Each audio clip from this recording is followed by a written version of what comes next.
सावरकर की मुख्य प्रतिद्वंद्विता गांधी से थी। सावरकर के मन में हमेशा एक गांठ रही कि इस देश की जनता ने गांधी की बात मानी। उनका विचार एक हिंसक राष्ट्रवाद का विचार है। मुझे ऐतराज उससे है, उनके माफ़ी मांगने से नहीं है। वो 10 बार माफ़ी मांगे, 15 बार मांगे, वजीफ़ा ले लें, जिएँ, लेकिन उस बीच उन्होंने किया क्या और आगे भी क्या किया। भगत सिंह और गांधी में के तरीकों में विरोध था, क्रांतिकारियों और गांधी के। सुभाष चंद्र बोस ये गांधी से, नेहरू से असहमति है, वे दोनों भी उनसे बिल्कुल असहमत हैं, लेकिन एक चीज़ पर सहमति है कि भारत में हिंदू संप्रदायवाद खतरा है।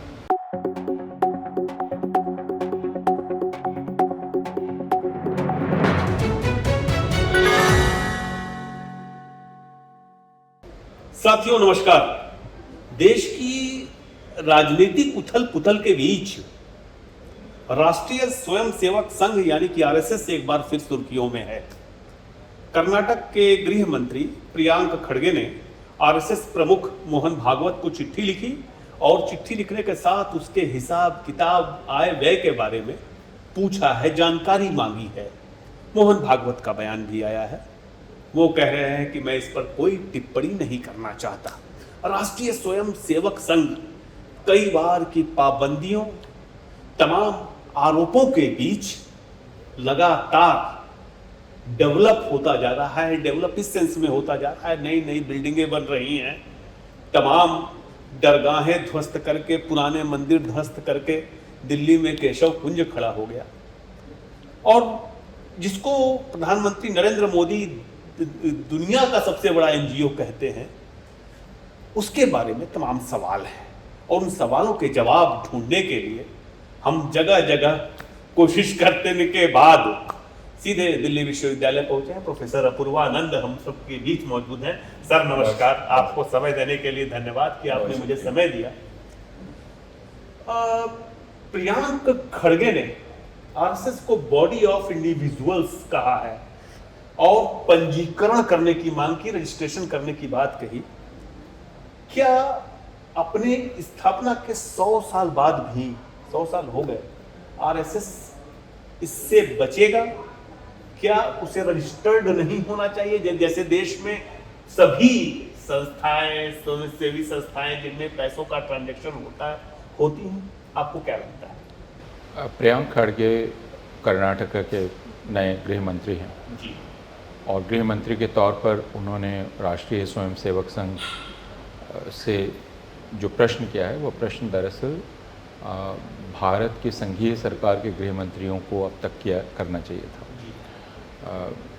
और राज्यों के गृह मंत्रियों को करना चाहिए था। और ये बहुत आश्चर्य की बात है कि स्वतंत्रता के कोई 78 साल बाद यह सवाल पहली बार कोई गृह मंत्री कर रहा है और बिल्कुल सही सवाल कर रहा है, क्योंकि गृह मंत्री का लेना देना उसके राज्य में जो गतिविधियां होती हैं उन सब से है। कानून व्यवस्था बनाए रखना, वो गतिविधियां कानूनी तरीके से हो रही हों और उन गतिविधियों में जो कुछ भी साधन लग रहे हैं वे साधन भी कानूनी तरीके से लग रहे हों, इन सब की जानकारी रखना, इन सब की निगरानी रखना गृह मंत्रालय का काम है।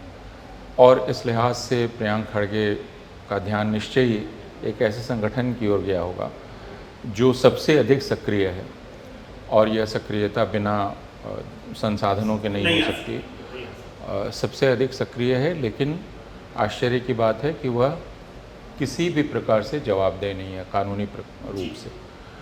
तो यह दरअसल प्रियांक खड़गे ने नहीं कहा बॉडी ऑफ इंडिविजुअल्स, यह बात अपनी बचाव में मोहन भागवत ने कही थी कि यह बॉडी ऑफ इंडिविजुअल्स है और इसलिए ये रजिस्टर कराने की ज़रूरत नहीं है।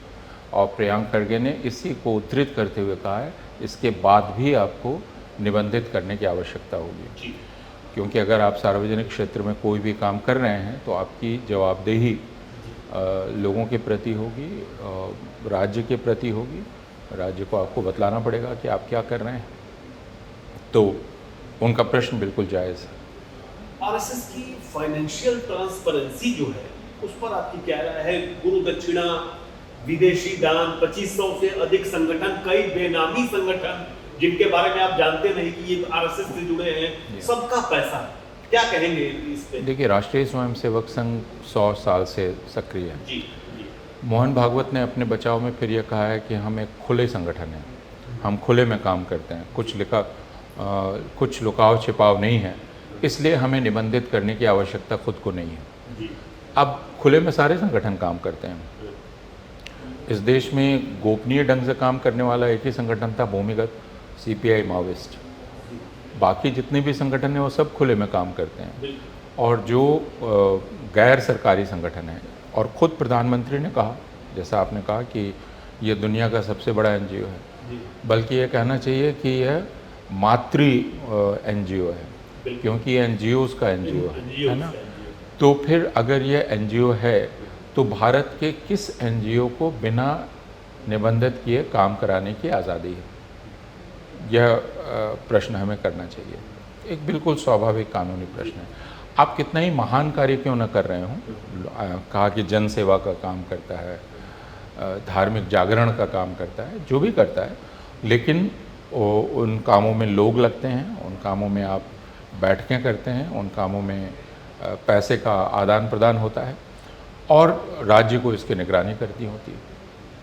तो जब मेरे घर में मैं जो कुछ भी लेन देन करता हूँ उसकी पूरी जानकारी राज्य लेता है, तो फिर एक संगठन लेता है, राज्य मुझे पूरा हिसाब देना पड़ता है, और इनकम टैक्स का पूरा हिसाब, जिसमें 500 रुपया किससे मिला वो मुझे बताना पड़ता है, और 500 रुपया इस खाते से कहाँ गया वो बताना पड़ता है। तो ये फिर राष्ट्रीय स्वयंसेवक संघ क्यों नहीं बताना चाहता है? इस पारदर्शिता से वो बचना क्यों चाहता है? और यह क्या वो आड़ ले रहा है कि मैं महान कार्य करता हूँ, मैं सेवा कार्य करता हूँ, और फिर यह कहना कि हिंदू धर्म निबंधित नहीं है, यह तो किसी ने नहीं कहा। राष्ट्रीय स्वयंसेवक संघ एक संगठन है, क्या वो धर्म है? वो धर्म तो नहीं है। हिंदू धर्म निबंधित नहीं है इसलिए राष्ट्रीय स्वयंसेवक संघ निबंधित नहीं होगा, यह कौन सा तर्क है?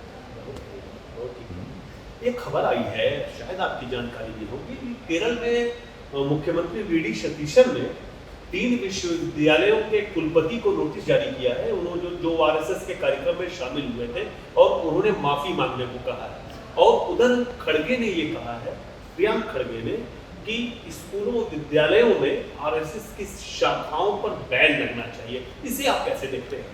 देखिए, सतीशन ने नोटिस नहीं जारी किया। वो मुख्यमंत्री सतीशन ने एक तरह से बिल्कुल कानूनी काम किया है, क्योंकि मुख्यमंत्री का कोई हस्तक्षेप नहीं हो सकता विश्वविद्यालयों में।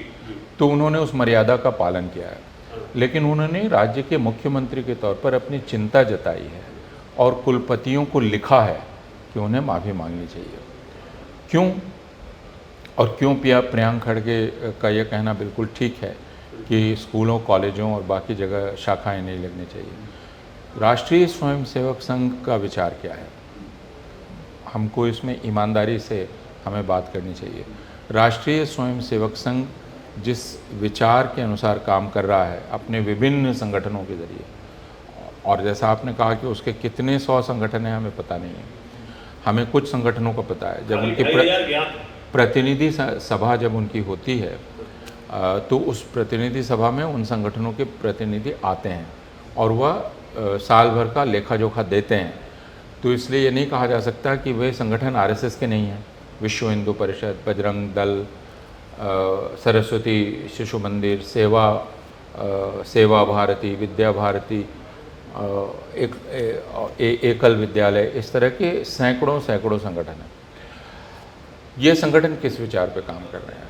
ये संगठन जिस विचार पर काम कर रहे हैं वह है विनायक दामोदर सावरकर का और गोलवलकर का विचार, जिसका लब्बो लुबाब यह है कि भारत में मुसलमान और ईसाई दोयम दर्जे के नागरिक होंगे। उनके सीमित नागरिक और सांस्कृतिक अधिकार होंगे सीमित, और वे समान अधिकार हिंदुओं के बराबर अधिकार उनका नहीं होगा भारत में। तो यह उनके लेखन को आप पढ़ लें, और वही राष्ट्रीय स्वयंसेवक संघ का विचार है। वह हिंदुओं को संगठित करने की बात करता है। आप अगर संघ से पूछेंगे, वो बार बार इस प्रकार कहते हैं जो वो बहुत निर्दोष हैं। वो कहते हैं, अरे आप हमारी शाखा में आएँ, आप आएंगे तो हमें समझ जाएंगे। अब उनकी शाखाओं का वर्णन मैं सुन चुका हूँ कई स्वयंसेवकों से, और उनके बौद्धिकों का वर्णन मैं सुन चुका हूँ, उनके जो अधिकारी स्तर के उनके प्रशिक्षण शिविर होते हैं उनके वर्णन, और बहुत लोगों ने सरस्वती शिशु मंदिर पर शोध कार्य किया है, उसके पाठ्यक्रम पर, उसके पाठ्यचर्या पर, और वो प्रकाशित हैं। इन सब में जो प्रशिक्षण दिया जाता है जिस विचार का, वह है कि भारत प्राथमिकता हिंदुओं का देश है, इस पर हिंदुओं का अधिकार है, यहाँ हिंदू रीति रिवाज चलना चाहिए, और मुसलमान और ईसाई और जो गैर हिंदू हैं, गैर भारतीय धर्मों के लोग, ये दोयम दर्जे के लोग हैं, इनका दोयम दर्जे का अधिकार होगा। अब आप पूछिए कि राष्ट्रीय स्वयंसेवक के संघ के घोषणा पत्र में कहीं लिखा हुआ है, इसी से उसका पर्दाफाश हो जाता है कि राष्ट्रीय स्वयंसेवक संघ की वेबसाइट पर जाएंगे तो आपको ये बातें लिखी नहीं दिखेंगी, लेकिन आप किसी भी स्वयंसेवक संघ से पूछेंगे तो वह इस विचार को मानता है ना। तो जो संघ का दोहरापन है, और उसको मैं कायरता भी कहता हूँ, वैचारिक, वह यह है कि आप एक भी स्वयंसेवक आपको नहीं मिलेगा भारत में और भारत के बाहर, चूँकि इनकी शाखाएं भारत के बाहर भी हैं, एक भी स्वयंसेवक नहीं मिलेगा। आप उससे दो प्रश्न करें, गांधी के बारे में क्या विचार है, क्या भारत को धर्मनिरपेक्ष होना चाहिए, भारत में क्या मुसलमान, ईसाई और हिंदुओं को बराबर अधिकार होने चाहिए, ये प्रश्न आप करें। हर स्वयंसेवक आपको गांधी के विरुद्ध बोलता हुआ मिलेगा, ठीक, लेकिन राष्ट्रीय स्वयंसेवक संघ की शाखा में वो प्रातः स्मरणीय है।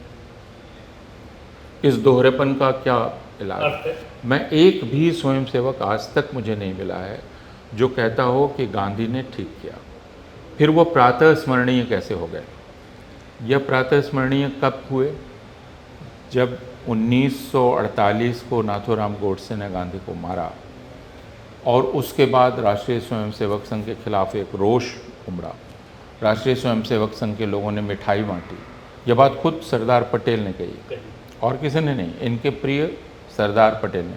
और सरदार पटेल के मन में इनके लिए थोड़ा एक मुलायम कोना कहीं था, है ना। इसके बावजूद पटेल ने कहा कि आपने जो विषाक्त वातावरण पैदा किया देश में, उसके चलते गांधी की हत्या हुई। यह सरदार पटेल ने कहा। फिर उन्होंने पूछा, आप लोगों ने मिठाइयाँ क्यों बांटी? लेकिन संघ इतना कायर है कि नाथूराम गोडसे जिसने गोली मारी, अगले ही दिन संघ ने उससे पीछा छुड़ा लिया, है ना। संघ ने बयान जारी किया, हमारा कोई लेना देना नहीं है। आप अगर उस वक्त की नागार्जुन की लिखी कविता पढ़ेंगे तो नागार्जुन कहते हैं कि यह जो काली टोपी वाले हैं, ये अपनी काली टोपी को जला जलाकर 13 दिन तक शोक मना रहे हैं। ये नागार्जुन ने लिखा है। 13 दिन तक काली टोपी जला जलाकर शोक मना रहे हैं और छाती पीट रहे हैं, लेकिन इनसे इनका अपराध नहीं जाएगा। ये ठीक उसी समय नागार्जुन लिख रहे हैं, कोई 10 साल बाद नहीं। 1948 30 जनवरी के ठीक बाद ये लिखी गई कविता है। 3 कविताएं नागार्जुन ने लिखी, नाथूराम गोडसे, तर्पण और एक ये कविता है।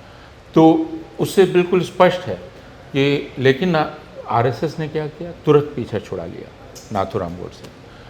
सावरकर ने भी पीछा छुड़ा लिया नाथूराम गोडसे से।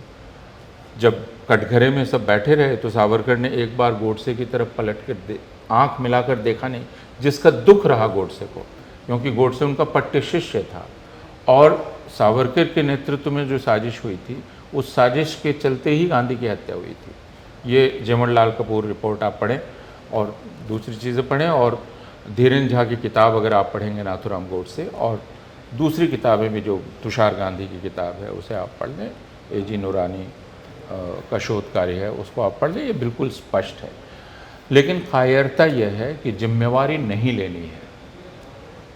तो मैं सिर्फ ये पूछ रहा हूँ कि ऐसा क्यों है कि एक भी स्वयंसेवक मुझे नहीं मिलता जो गांधी का प्रशंसक हो।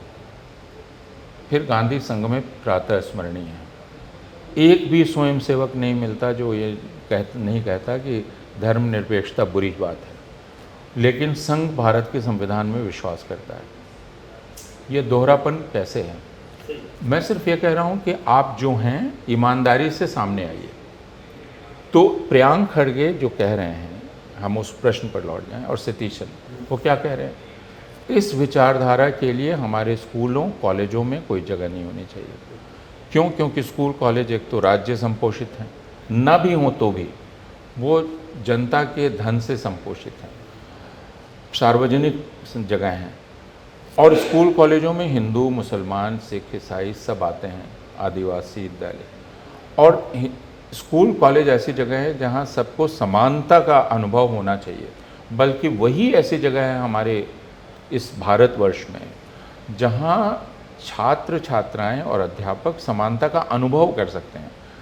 अगर आप विद्यालय से बाहर निकल जाइए, अपनी बस्ती में चले जाइए, तो आप जातियों में बढ़ जाते हैं। सही है। जातिगत भेदभाव, धार्मिक, सांप्रदायिक, लेकिन यूनिवर्सिटी में आते ही आप समानता का अनुभव करते हैं। लेकिन अगर राष्ट्रीय स्वयंसेवक संघ का विचार वहाँ प्रचारित होने लगे, तो जाहिर है कि जो मुसलमान छात्र हो, विद्यार्थी होगा, जो सिख विद्यार्थी होगा, जो ईसाई विद्यार्थी होगा, वह आशंकित महसूस करेगा, उसे असुरक्षित महसूस करेगा, और उसे लगेगा कि यह जगह अब मेरे लिए सुरक्षित नहीं रह गई। तो अगर इस प्राथमिक बात को भी आप ध्यान दे दें, बाकी बातों को नहीं, तो राष्ट्रीय स्वयंसेवक संघ की उपस्थिति उस जगह को असुरक्षित बना देती है, और वह मुसलमानों, ईसाइयों और गैर हिंदुओं के लिए असुरक्षित बना देती है, क्योंकि उसकी गतिविधियों में जो बातचीत होती है ना। अभी आपने देखा होगा, राष्ट्रीय स्वयंसेवक संघ के और भारतीय जनता पार्टी के एक नेता अलीगढ़ मुस्लिम यूनिवर्सिटी में गए, उन्होंने भाषण दिया और अंत में उन्होंने नारा लगाया जय श्री राम। क्यों नारा लगाया वहाँ जय श्री राम, और क्यों उसके बाद इसको एक विजय के रूप में प्रस्तुत किया जा रहा है कि हमने अलीगढ़ मुस्लिम यूनिवर्सिटी में नारा लगा दिया? क्यों लगा दिया? हम जानते हैं कि जय श्री राम दरअसल कोई धार्मिक नारा नहीं है। यह अपना दबंगपन, अपनी दबंगई दिखाने का नारा है जय श्री राम। आप लोगों का गला दबाकर जय श्री राम बुलवाते हैं, तो ये धार्मिक नहीं है। आप किसी से भी अपने प्रभु की आराधना उसका गला दबवा के नहीं करते हैं। यह जब आप करते हैं किसी को कि तुम ये बोलो, इसका मतलब आप कह रहे हैं मैं तुमसे ज़्यादा ताकतवर हूँ और तुमको मेरे अंगूठे के नीचे रहना है। तो ऐसी संस्था को, जैसे मैं तो एक अध्यापक हूँ, मैं अपनी क्लास में किसी आरएसएस के प्रचारक का स्वागत नहीं कर सकता, क्योंकि वह आते ही क्लास में एक असुरक्षा का भाव पैदा होगा, भेदभाव का भाव पैदा होगा, वो मैं नहीं कर सकता। इसलिए मुख्यमंत्री, केरला के मुख्यमंत्री का यह कहना बिल्कुल ठीक है, और प्रियांक खड़गे का भी यह कहना बिल्कुल ठीक है। और यह ख़तरनाक विचार है, क्योंकि अगर, और इसीलिए पाबंदी लगाई गई थी कि कोई सरकारी अधिकारी, जिस पाबंदी को इन लोगों ने हटाया है, क्योंकि सरकारी अधिकारी संविधान से प्रतिश्रुत है और संघ का विचार संविधान के ठीक खिलाफ है। तो आप अगर सरकारी अधिकारी हैं तो आप संविधान के इससे बंधे हुए हैं, फिर आप संघ के कार्यक्रम में कैसे जा सकते हैं? सही है। एक चीज बताइए, आरएसएस से राजनीतिक तौर पे लड़ना क्या पर्याप्त है, जबकि वो कहता है कि मैं पॉलिटिकल संगठन नहीं हूँ? एक बात। दूसरा सवाल इसी से जुड़ा हुआ है कि क्या कांग्रेस जिस दिशा में लड़ रही है आरएसएस से, वो दिशा सही है? क्योंकि विपक्ष में अन्य पार्टियां लड़ते नहीं दिख रही। देखिए, राष्ट्रीय स्वयंसेवक संघ का एक विचार है भारत के बारे में। तो जैसे ही आप भारत के बारे में एक विचार कर रहे हैं, तो वह कोई एकेडमिक विचार विमर्श का विषय तो नहीं है सेमिनार में। उस विचार को आप लागू करना चाहते हैं। भारत के बारे में यह विचार, जैसा मैंने कहा कि भारत राष्ट्रीय स्वयंसेवक संघ के अनुसार एक हिंदू राष्ट्र है, और उसमें मैंने बताया कि नागरिकता के बारे में उसकी क्या समझ है, नागरिक अधिकारों के बारे में और सांस्कृतिक अधिकारों के बारे में उसकी क्या समझ है। तो यह संविधान के विरुद्ध है राष्ट्रीय स्वयंसेवक संघ का यह विचार। लेकिन यह विचार अपने आप में एक राजनीतिक विचार है, क्योंकि वो इस राज्य के संगठन का विचार है। भारत नामक राष्ट्र राज्य कैसा रहेगा, इसका विचार है। तो यह सांस्कृतिक नहीं है मात्र, यह राजनीतिक है। इसलिए संघ का यह कहना बिल्कुल फिर उसके बाकी आचरण की तरह ही अर्ध सत्य और असत्य है कि वह राजनीतिक संगठन नहीं है। वह राजनीतिक संगठन घोषित रूप में हो या ना हो, क्योंकि उसको पटेल के सामने कहना पड़ा था कि मैं सांस्कृतिक संगठन हूँ, तो उसने कहा कि अच्छा पिंड छोड़ दीजिए हमको, हम काम करेंगे। और चूंकि हम धोखाधड़ी से ही काम करते हैं तो झूठ बोल देने में हर्ज क्या, तो झूठ बोल दिया अर्ध सत्य से, और उसको संघ वाले और बाकी लोग कृष्ण नीति कहते हैं। छल कपट इन सब से का सहारा लेना कोई हर्ज नहीं है अगर आप जीत हासिल कर, तो वो गांधी वाला नहीं साधन साध्य, लेकिन ये एक राजनीतिक विचार है, तो आपको इससे तो राजनीतिक रूप से लड़ना होगा। और अगर इसको छोड़ भी दें तो राष्ट्रीय स्वयंसेवक संघ एक राजनीतिक शाखा का संचालन करता है, उसका नाम है भारतीय जनता पार्टी। वो पूरी तरह से निर्देशित है राष्ट्रीय स्वयंसेवक संघ से, उसमें वो अपने पदाधिकारियों को भेजते हैं, फिर वापस बुलाते हैं। इसके उदाहरण 1952 के बाद से लगातार आपको मिलेंगे, जब एक किसी को भेजा जा रहा है फिर वापस बुला लिया जा रहा है, इधर भी भेजा, आपको इसके उदाहरण मिल जाएंगे। तो वह तो पूर्णतः एक राजनीतिक संगठन है जो खुद को सांस्कृतिक कहता है, तो उसका सामना आपको राजनीतिक रूप से करना पड़ेगा। दिक्कत यह है कि इस बात को कहने से लोग प्रायः कतराते हैं, डरते हैं। कांग्रेस पार्टी, आपने कहा कि अभी कांग्रेस पार्टी इसको लेकर मुखर हुई है। अगर आप ध्यान देंगे तो जवाहरलाल नेहरू के बाद यह मुखरता बिल्कुल कम हो गई थी। एक व्यक्ति थे जवाहरलाल नेहरू जो अपने जीवन काल में लगातार लोगों को सावधान करते रहे कि यह एक सबसे बड़ा खतरा है भारतीय जनतंत्र को। लोगों ने, उनके समय यह कमज़ोर था, फिर भी वे सावधान कर रहे थे, क्योंकि वो जानते थे कि यह बीमारी घुस सकती है और यह कीड़ा जनतंत्र के रास्ते ही आ जा सकता है। तो नेहरू मुखर थे, लेकिन नेहरू के समय यह कमज़ोर था, इतना यह किसी भी तरह उनसे टक्कर नहीं ले सकता था। धीरे धीरे मजबूत हुआ और भारतीय राजनीति में एक अवसरवाद आया, और यह नेहरू के समय ही आ गया था, जब राम मनोहर लोहिया, जिनको लोग काफ़ी क्रांतिकारी मानते हैं, राम मनोहर लोहिया ने सबसे पहले समझौता किया आरएसएस से, दीनदयाल उपाध्याय से, दोनों मिलकर चुनाव लड़े, एक दूसरे का प्रचार किया। तो चूंकि लोहिया कहते थे कि मैं तो जनतंत्रवादी हूँ और जनतंत्र का मतलब है सरकार बदलना, तो कांग्रेस की सरकार को बदलना चाहिए, उसके लिए जिससे भी हाथ मिलाना हो हाथ मिला लेना चाहिए। तो लोहिया खुद को गांधीवादी कहते थे, लेकिन उनको कोई उज्र नहीं हुआ कि गांधी की हत्या जिस विचार के कारण हुई, उस विचार का पालन करने वाले संघ के साथ वो हाथ मिला ले। ये उन्होंने किया। 60 के दशक में आप अगर धीरे धीरे देखते हैं, इसकी स्वीकार्यता बढ़ती चली गई। गांधी की हत्या के बाद संघ से जो दूरी आ गई थी लोगों की, आप फिर देखें 1947-48 आपने इंदिरा गांधी और जवाहरलाल नेहरू के बीच का पत्राचार है, उसको आप पढ़िए। वह एक किताब में संकलित है जिसे सोनिया गांधी ने संपादित किया है, उसका नाम है टू टुगेदर टू अलोन। उसमें इंदिरा गांधी ये कह रही हैं अपने पिता नेहरू को कि कांग्रेस में बहुत सारे लोग संघ के दिमाग के हैं। ये 1947-48 की चिट्ठियाँ हैं, ये वो कह रही हैं। कांग्रेस के बहुत सारे नेता, बल्कि मैं कहूँगा ज़्यादातर नेता, इस विचार से बहुत असहमत नहीं थे। संकोच था लेकिन असहमत नहीं थे कि भारत हिंदू राष्ट्र है। तो गोविंद वल्लभ पंत को आप देख लें, संपूर्णानंद को देख लें, रविशंकर शुक्ल को देख लें, जितने भी, राजेंद्र प्रसाद तक, ये सारे, इन सब में एक मुलायम होना है इस विचार के प्रति। मुझे कई बार बहुत आश्चर्य होता है कि क्या सिर्फ 2 नेताओं के चलते, एक गांधी और दूसरे नेहरू के चलते भारत हिंदू राष्ट्र नहीं बन पाया, क्योंकि समाजवादियों को भी कोई ऐतराज़ नहीं हुआ। और न सिर्फ समाजवादियों को, बल्कि जिन लोगों की राजनीतिक स्मृति थोड़ी ठीक है, वो पिछली शताब्दी के 60 के दशक में चले जाएं, जब पहली बार कांग्रेस हारी और 7 या 6 राज्यों में संवित सरकारें बनी, संयुक्त विधायक दल सरकार। उनमें कुछ सरकारें बनी जिनमें वामपंथी दल भी थे, समाजवादी भी थे और जनसंघ भी था। तो वामपंथियों को भी दिक्कत नहीं थी जनसंघ के साथ सरकार बनाने में। समाजवादियों को तो नहीं ही थी। 67 और 77 में सिर्फ 10 साल का, 74 में 10 साल का भी फर्क नहीं है, 7 साल का फर्क है।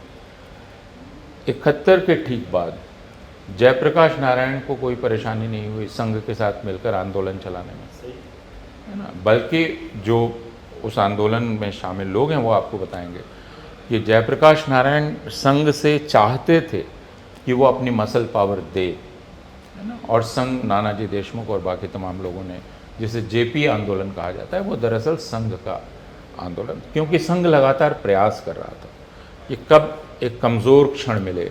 एक कमज़ोर क्षण 47 था जब अराजकता थी, लेकिन उसमें एक गलती संघ से हो गई, गांधी की संघ से या संघ के से जुड़े लोगों से, तकनीकी रूप से आप कहें ना कहें, गांधी की हत्या।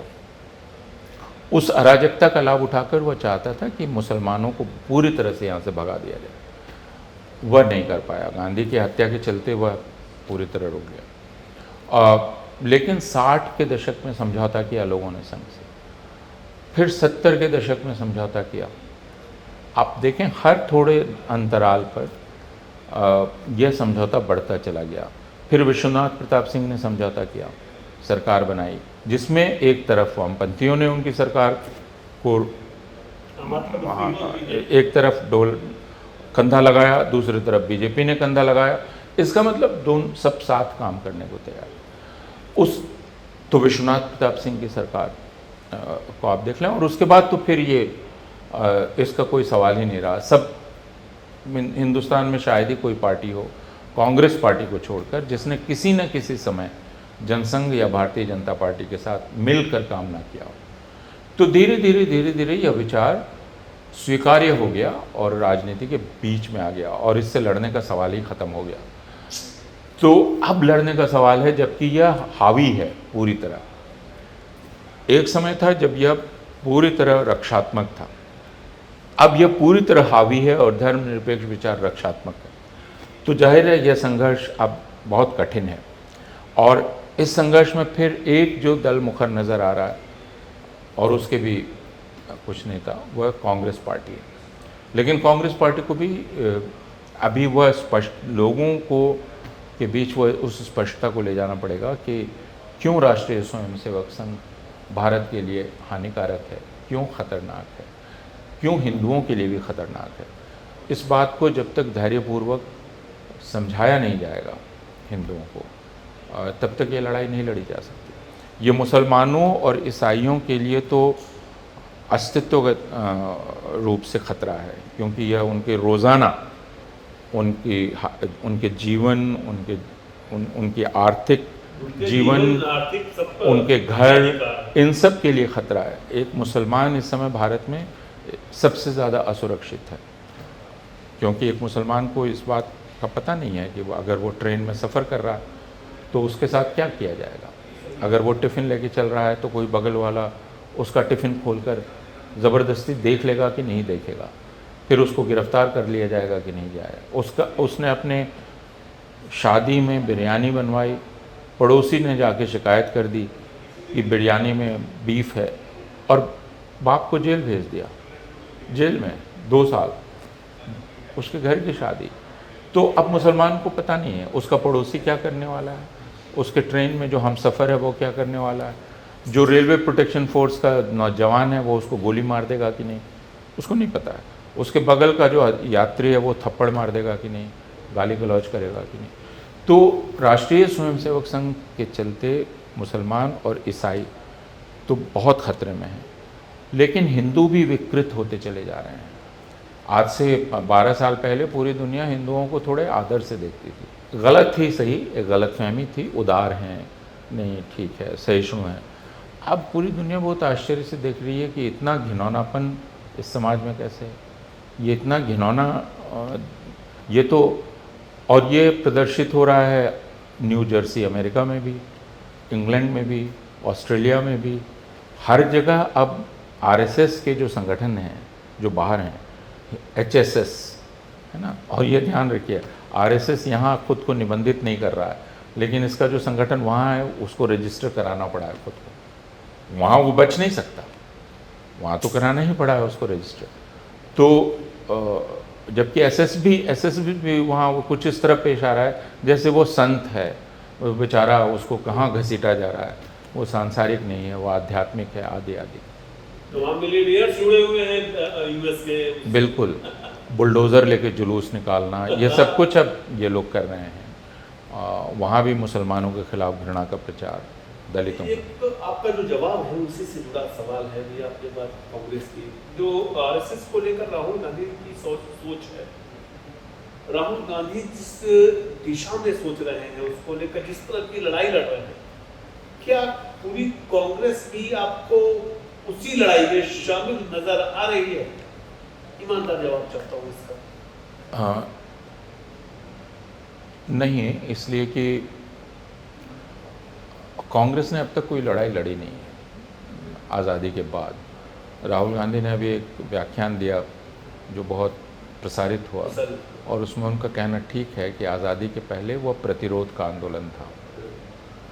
तो वह सिर्फ प्रतिरोध का आंदोलन नहीं था, वो विरोध का भी आंदोलन था। कई शब्द होते हैं, एक प्रतिरोध होता है जो आप एक जुल्म के ख़िलाफ़ करते हैं एक लंबे समय तक, उसको रेजिस्ट करते हैं, लेकिन आप फिर उसके खिलाफ विजय हासिल करने का आंदोलन भी करते हैं।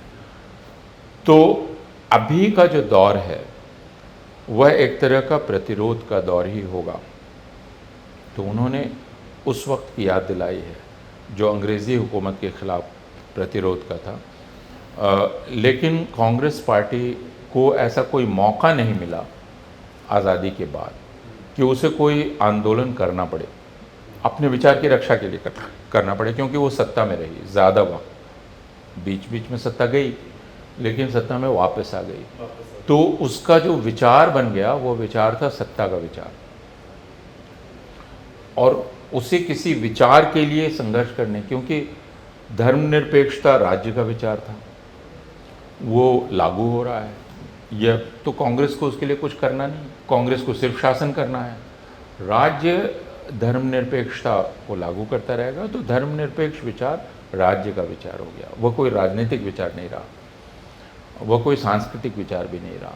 उसके लिए किसी संघर्ष की, किसी वैचारिक संघर्ष की आवश्यकता किसी राजनीतिक दल ने महसूस नहीं की, जबकि वो देख रहे थे कि लगातार एक प्रतियोगी विचार है जो हिंदू राष्ट्र का विचार है, जो सैकड़ों तरीक़ों से काम कर रहा है। सरस्वती शिशु मंदिर जिसमें लाखों लाखों लाखों छात्र छात्राएं पढ़ रहे हैं, निकल रहे हैं, वो सब हिंदू राष्ट्र के विचार में विश्वास करने वाले हैं। शाखाएं जिनमें लाखों लोग जा रहे हैं हिंदू राष्ट्र के विचार में, और आपने ये जिम्मा दे दिया राज्य को कि वह धर्मनिरपेक्षता के विचार को लागू कर दे। तो कांग्रेस को संघर्ष का अभ्यास नहीं रह गया है। ये पहला मौका है जब कांग्रेस को संघर्ष करना पड़ रहा है, तो वो अभ्यास डालने में उसको वक्त लगेगा। बहुत अच्छा जवाब दिया आपने। एक चीज बताइए, जिस देश की सामूहिक चेतना पूरी की पूरी मादी हो गई हो, वैसे में क्या लगता है, जब मैं तो देखता हूँ कि आरएसएस की विचारधारा मार्क्स और गांधी की विचारधारा के आगे बढ़ते दिखाई दे रही है, क्या उपाय है? देखिए, एक तो हमारे जो भीतर पूर्वग्रह हैं, उन पूर्वग्रहों को कोई अगर सहलाएगा, उनको कोई लगातार प्रश्रय देगा तो हमें अच्छा लगता है।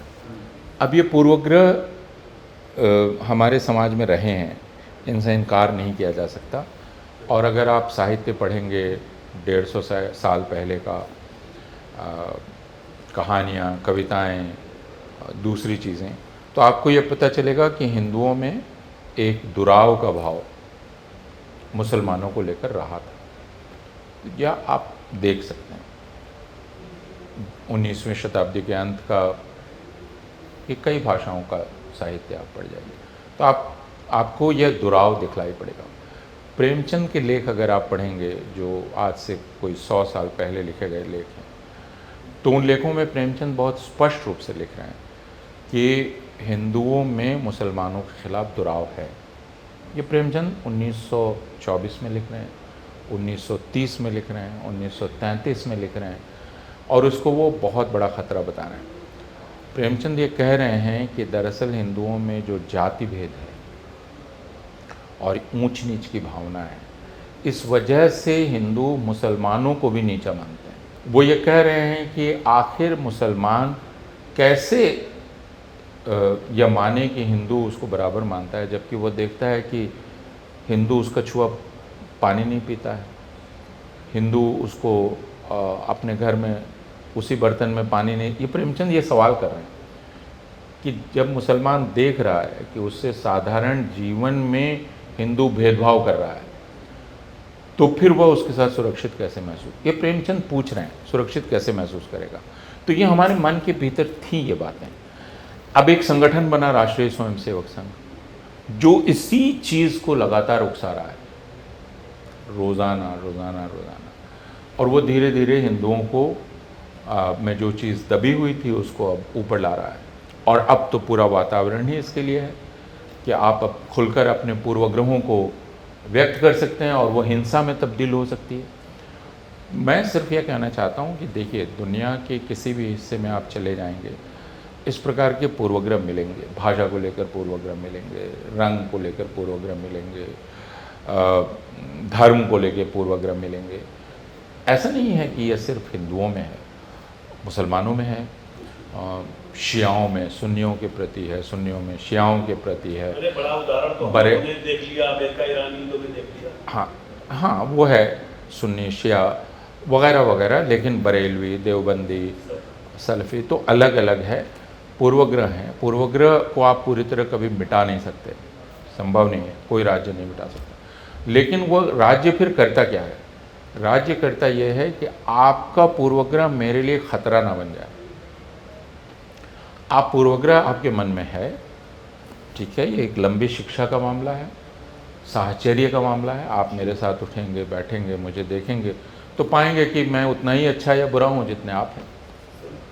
तो लेकिन यह तो एक लंबी शिक्षा का मामला है, जिसको आप सामाजिक शिक्षा कह सकते हैं, सांस्कृतिक शिक्षा कह सकते हैं। राज्य सिर्फ एक तरह का एक, आप कह सकते हैं, रुकावट पैदा करता है कि आपका पूर्वग्रह मेरे लिए नुकसानदेह ना हो।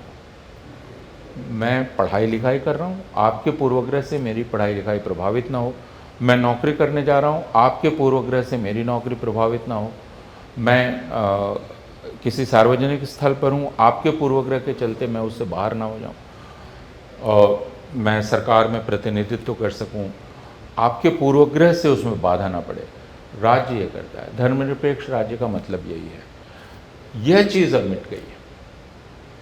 तो हिंदुओं में यह बात पहले से थी, लेकिन इसको लेकर संकोच था। फिर एक लंबा आंदोलन चला जो गांधी के नेतृत्व में चला, और जिसमें इसको बुरा माना जाने लगा। अच्छे, उस वक्त भी ये लोग सक्रिय थे, और ये सच बात है, और ये एक लंबी चर्चा का विषय है जिस पर हम लोग कभी और बात करेंगे, कि सावरकर की मुख्य प्रतिद्वंद्विता गांधी से थी, और सावरकर के मन में हमेशा एक गांठ रही कि इस देश की जनता ने गांधी की बात मानी। शायद उसी का बदला लिया गया गांधी की हत्या से, कि जनता ने गांधी की बात मान ली, तो फिर गांधी को सज़ा कैसे दी जाए। तो यह बात बुरी मानी जाने लगी कि आप अपने पूर्वग्रह को व्यक्त करें लंबे दौर पे। फिर दूसरे लोग भी जो बाकी मामलों में एक दूसरे से विरोध रखते थे, जैसे भगत सिंह और गांधी में के तरीकों में विरोध था, क्रांतिकारियों और गांधी के, लेकिन एक जगह सहमति थी कि संप्रदायवाद बुरी चीज़ है, यहाँ सहमति थी। सुभाष चंद्र बोस, ये गांधी से, नेहरू से असहमति है, वे दोनों भी उनसे बिल्कुल असहमत हैं। किस तरीके से आप आज़ादी लेंगे, आप हिटलर से हाथ मिलाएंगे, नहीं मिलाएंगे, असहमति है। लेकिन एक चीज़ पर सहमति है कि भारत में हिंदू संप्रदायवाद खतरा है, इस पर सहमति है। समाजवादियों से कम्युनिस्टों की असहमति है, कम्युनिस्टों की समाजवादियों से असहमति है, लेकिन एक बात पर सहमति है, हिंदू संप्रदायवाद खतरा है। तो ये एक व्यापक सहमति थी, वह व्यापक सहमति टूट गई है ना, और इसको जगह मिल गई।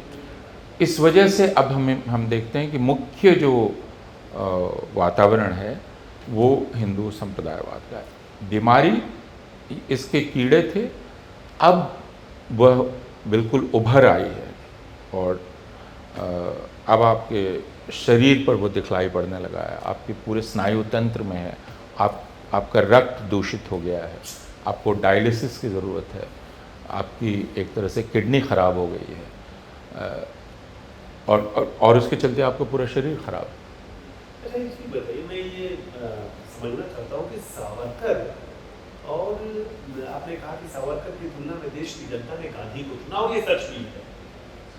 क्या आज का हिंदुस्तान वैसा आप देखते हैं कि जो सांप्रदायवाद, हिंदू संप्रदायवाद की राजनीति की जगह एक बार फिर गांधीवादी विचारधारा को चुनेगा? देखिए, मुझे अध्यापक के तौर पर हमेशा आश्चर्य होता है इसको देखकर कि इतनी आक्रामक हिंदुत्व के बीच भी मुझे ऐसे बीसियों नौजवान मिलते हैं जो गांधी के विचार से आकर्षित हैं, जो नेहरू को लेकर के प्रति भी बहुत आकर्षित महसूस करते हैं। और मुझे बहुत आश्चर्य होता है कि ऐसा ऐसा क्यों है और कैसे है, और कैसे वह विचार जीवित रह गया है, हालांकि उसको पूरी तरह दफन कर दिया गया है अभी एक तरह से। तो उस विचार की मैं ये कहूँगा कि एक गूंज बची हुई है, और अभी भी लोगों को ऐसा लगता है कि वह विचार भले जीवन का विचार है। एक भला व्यक्ति कैसा होगा, उसका विचार गांधी के पास है। वह घृणा पर आधारित विचार नहीं है, कायरता पर आधारित विचार नहीं। गांधी का विचार वीरता पर आधारित है। तुम जो करो उसकी जिम्मेवारी लो, उसके लिए तुमको जो भुगतना पड़े वो भुगतने के लिए तैयार रहो, उससे भागो नहीं, और कभी दूसरे पर उसको नहीं डाल दो, जैसा सावरकर वादी करते हैं कि बाबरी मस्जिद का आंदोलन तो आपने चलाया, लेकिन जब पूछा गया भाई आपका जिम्मा, तो आप सबने कहा आडवाणी, उमा भारती, कल्याण सिंह, नहीं नहीं नहीं, हमारा कोई लेना देना नहीं। राष्ट्रीय स्वयंसेवक संघ कह रहा मेरा कोई लेना देना नहीं है। अरे भाई, तो फिर श्रेय लेने भी तुम पहुंच गए, क्यों पहुंच गए? तो गांधी का विचार मैंने एक तो यह है एक भले व्यक्ति का, और एक साहसी व्यक्ति का, वीरता का। तो लोगों को वह आकर्षित करता है। मुझे अभी भी लगता है कि वह विचार पूरी तरह से हारा नहीं है, पराजित नहीं हुआ है, और यदि हम लोग दृढ़ता के साथ उस पर टिके रहे तो वह वापस फिर अपनी जगह प्राप्त कर सकता है। हालांकि अब यह रोज़ाना का संघर्ष होगा सावरकर के विचार में और गांधी के विचार में, क्योंकि हिंदुओं का एक अच्छा खासा हिस्सा उसे सही मानता है। तो आपको ये संघर्ष रोज़ाना करना पड़ेगा।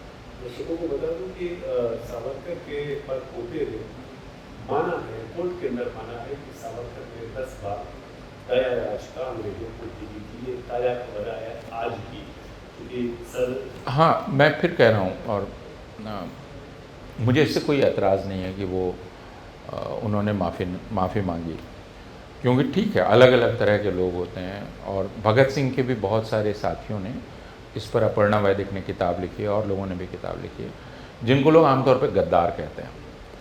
लेकिन ऐसे कई क्रांतिकारी थे जिन्होंने बयान दिए, कन्फेस किया, और उसके बाद अज्ञातवास जैसा करने लगे, और उन लोगों, अपर्णा वैदिक की किताब है उसमें। तो मुझे इसमें कोई एतराज़ नहीं कि आप माफ़ी मांग लें, आपको जीने का हक है, आप उस कष्ट को बर्दाश्त नहीं कर सकते, आप जेल से निकलना चाहते हैं, माफ़ी मांगने से मुझे कोई दिक्कत नहीं है। मुझे दिक्कत सावरकर के इस विचार से है जिसमें वह भारत को एक ऐसे राष्ट्र के रूप में देखते हैं जिसमें मुसलमानों और ईसाइयों को दोयम दर्जे के नागरिक के रूप में लिखा जाएगा। उनका विचार एक हिंसक राष्ट्रवाद का विचार है, हिंदुत्ववादी। मुझे ऐतराज़ उससे है, उनके माफ़ी मांगने से नहीं है। वो 10 बार माफ़ी मांगें, 15 बार मांगें, वजीफ़ा ले लें, जिएँ, लेकिन उस बीच उन्होंने किया क्या और आगे भी क्या किया? उन्होंने कोई दयानंद सरस्वती की तरह आंदोलन नहीं चलाया, विवेकानंद की तरह कोई आंदोलन नहीं चलाया। उन्होंने घृणा की राजनीति का आंदोलन चलाया। वो लगातार वो करते रहे, और एक षड्यंत्रकारी तरीके से करते रहे। तो वह कायरता का, षड्यंत्र का, घृणा और हिंसा का प्रशिक्षण लोगों को देते रहे। मुझे ऐतराज़ उससे। सावरकर माफ़ी मांग लें, मुझको कोई दिक्कत नहीं। एक चीज बताइए, वो आप देख रहे होंगे जरूर से, आरएसएस नरेंद्र मोदी, अमित शाह जिस तरह से देश के राजनीतिक ढांचे को बदल रहे हैं, आपको लग रहा है कि 2029 के चुनाव में क्या एक समानांतर हो नहीं, इसका बहुत खतरा है, जिस बात को राहुल गांधी बहुत पहले से कह रहे हैं, जब कोई नहीं कह रहा था। और राहुल गांधी को इसका श्रेय देना होगा कि उन्होंने यह बात, इसकी चेतावनी दी थी कि राज्य के सारे संस्थानों पर भारतीय जनता पार्टी का कब्जा हो गया है। बल्कि मैं ये कहूँगा उससे आगे बढ़कर कि राज्य के सारे संवैधानिक संस्थानों ने अपने आप को बीजेपी के हवाले किया है, कि उनकी कोई बाध्यता नहीं थी। मुख्य चुनाव आयुक्त की कोई बाध्यता नहीं थी, उनको कोई जेल में नहीं डाल सकता था, उन ज़्यादा से ज़्यादा उनका तबादला होता, वो मुख्य चुनाव आयुक्त नहीं रहते, लेकिन कोई बाध्यता नहीं थी। सेना प्रमुख की कोई बाध्यता नहीं है, मैं सेना प्रमुख की बात कर रहा हूँ। जो हमारी आर्मी है, नेवी है, एयर फोर्स है, इसके प्रमुखों की कोई बाध्यता नहीं है कि वे राष्ट्रीय स्वयंसेवक संघ के विचार को भी वहाँ लागू करने लगे। हमारे पुलिस अधिकारियों की कोई बाध्यता नहीं है, लेकिन इन सब ने खुद को हवाले कर दिया भारतीय जनता पार्टी के। तो अगर यह स्थिति है तो फिर जनतंत्र संभव कैसे होगा? क्योंकि भारत में जनतंत्र जो प्रकट होता है वो चुनाव के ज़रिए प्रकट होता है ना। और चुनाव ये संस्थाएं कराती हैं, उन पर निगरानी सर्वोच्च न्यायालय रखता है जनतंत्र पे। लेकिन अगर सर्वोच्च न्यायालय खुद का हवाले कर दे, अगर सर्वोच्च न्यायालय का मुख्य न्यायाधीश ये बोलने लगे कि हम इंडियन जूरिस्प्रूडेंस से काम कर रहे हैं, इसका क्या अर्थ है? इंडियन जूरिस्प्रूडेंस क्या मतलब? वो बतलाएं कि इंडियन जूरिस्प्रूडेंस क्या होता है। पिछले 70 सालों में जो जूरिस्प्रूडेंस हुआ वो क्या इंडियन नहीं है? तो जब वो ये कहने लगे, ये खतरा ये है। और अगर भारत के सारे उद्योगपति, अभी बिरला गए थे आरएसएस के पास, अगर उद्योगपति ने पतियों ने खुद को आरएसएस के हवाले कर दिया तो फिर तो बहुत कठिन है। और ये एक बहुत लंबा संघर्ष तब होगा, जो प्रतिरोध का संघर्ष होगा। और मुझे नहीं मालूम कि वो अगर यह स्थिति जारी रही जो बंगाल में दिखलाई पड़ी, एसआईआर किया गया, जिसको साबित कर दिया गया है और जिसको खुद सर्वोच्च न्यायालय ने कहा कि यह अन्यायपूर्ण था, लेकिन सर्वोच्च न्यायालय ने उसको उचित ठहरा दिया, अन्यायपूर्ण कहकर उचित ठहराया। जब सर्वोच्च न्यायालय का सिर्फ एक वक्तव्य भारतीय जनतंत्र के ताबूत पर आखिरी कील है, वह वक्तव्य था जब 34 लाख मतदाता उसके पास गए और उसने कहा इस बार वोट नहीं दोगे तो कोई हर्ज नहीं, इसके बाद कुछ बचा नहीं है, कुछ भी शेष नहीं है। सर्वोच्च न्यायालय यह कह रहा है वोट नहीं दोगे तो कोई नुकसान नहीं। तो अगर वोट कौन देगा ये भारतीय जनता पार्टी तय करने लगे चुनाव आयोग के ज़रिए, तो फिर चुनाव का अर्थ क्या है? यह तो एक तरह से स्टालिन का भी चुनाव होता था, स्टालिन के समय भी चुनाव होता था, हर बार स्टालिन चुना जाता था बहुमत से, पर्याप्त बहुमत से। तो यह नहीं है, भारत में अभी भी एक बहुमत इनके विरुद्ध है, लेकिन उस बहुमत को व्यक्त ही नहीं होने दिया जाएगा, वो बहुमत अशक्त हो जाएगा। तो क्या वो बहुमत फिर प्रतिरोध में सामने आएगा? यह एक प्रश्न है। इसका मतलब क्या एक ऐसा व्यापक जन आक्रोश हमें दिखलाई पड़ेगा जो इन संस्थानों के खिलाफ हो? यह एक प्रश्न है। और यह एक प्रश्न आरएसएस मीडिया और कल्चर अपना असर कैसे डाल रहा है, उसका आपको क्या लगता है, इसका क्या परिणाम होगा, जो असर है? नहीं, वह देखिए, जब वो हिंदू राष्ट्र कहता है तो वह छवि राष्ट्र की बदलना चाहता है, उसकी कल्पना को बदलना चाहता है, और वो कल्पना तो सांस्कृतिक माध्यमों से बदली जाती है। तो आप उसकी छवि को भारत माता, वंदे मातरम, भारत माता की जय आदि आदि, ये सब सांस्कृतिक तरीके हैं। छत्तीसगढ़ में 10 प्रार्थनाएं गाई जाएंगी, अब स्कूल में भोजन मंत्र होगा, फिर गायत्री मंत्र होगा, मदरसों में किया जाएगा। यह सब है सांस्कृतिक अनुकूलन या सांस्कृतिक परिवर्तन, जगहों के नाम आप बदल देंगे तो, या फिर एक ही रंग हर जगह दिखलाई पड़ेगा, वो भगवा रंग है। तो इस प्रकार, या विश्वविद्यालयों में, कॉलेजों में हर जगह सिर्फ एक ही विचार सेमिनार्स में, संगोष्ठियों में व्यक्त किया जाएगा, वो राष्ट्रीय स्वयंसेवक संघ का।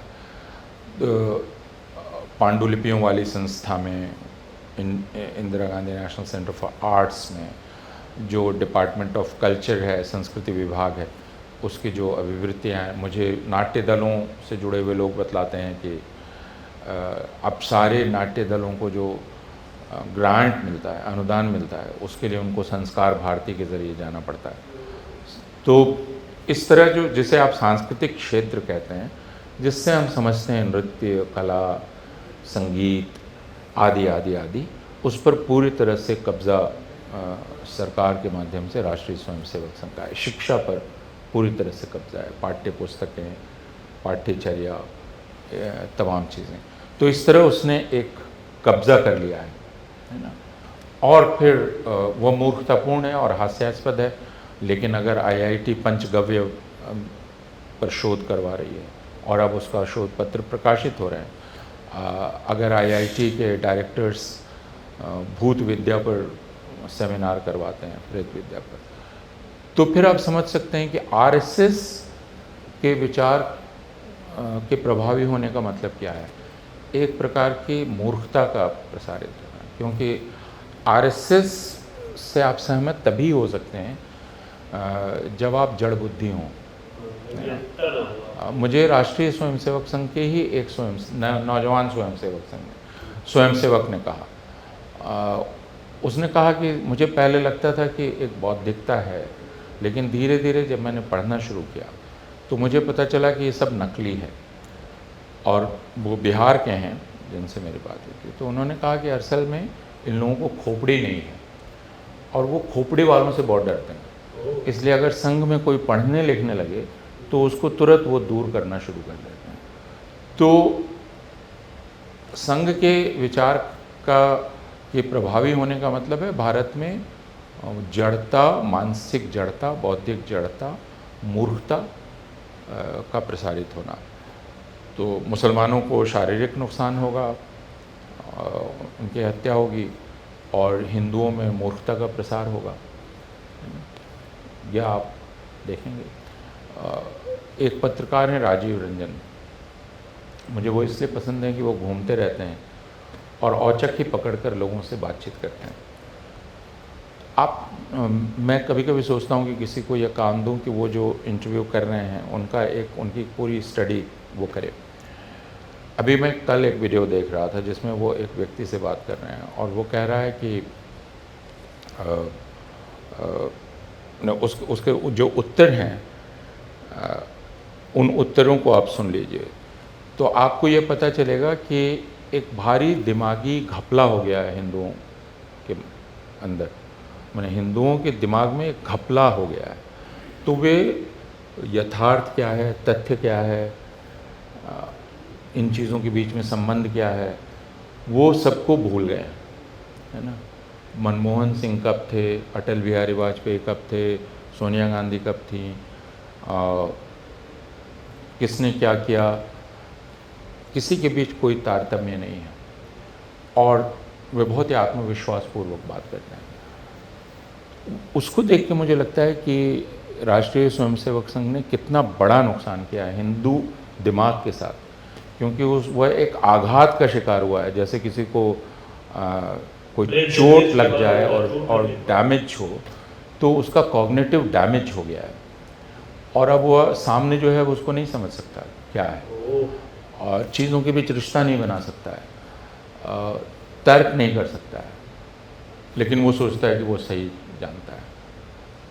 तो इसलिए मैं हर किसी से कहता हूँ कि आप उस तरह की वीडियोज़ को देखिए और देखिए कि हमारा क्या हो रहा है।